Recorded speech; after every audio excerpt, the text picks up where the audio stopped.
అందరికీ మరణాతండి. ఈ రోజు వాక్యము ప్రకటన గ్రంథము 11వ అధ్యాయం 1వ వచనాన్ని చదువుకుందాం. మరియు ఒకడు చేతికర్ర వంటి కొలకర్ర నాకిచ్చి, నీవు లేచి దేవుని ఆలయమును బలిపీఠమును కొలత వేసి అనే మాట మనకి కనబడుతూ ఉంది. ఈ వాక్యం ధ్యానిస్తూ ఉన్నప్పుడు ఆలయమును కొలత వేయుట, బలిపీఠమును కొలత వేయుట. ఈ ఆలయం ఎవరో కాదండి, మనమే.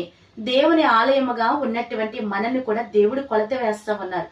ఎలాగునా అని మనం ధ్యానిస్తా ఉంటే మనము కార్చే కన్నీరు ఎంత కొలత ఉన్నదో దేవుడు లెక్కిస్తా ఉన్నారండి.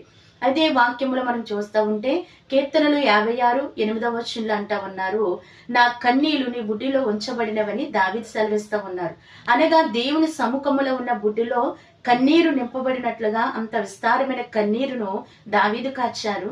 అలాగనే కీర్తనలు 6వ కీర్తన 6వ వచనంలో కూడా మరి ఆ కార్చిన కన్నీటిని బట్టి తన పడక కొట్టుకొని పోవునంతగా కన్నీరు కార్చారని మాట కనబడతా ఉంది.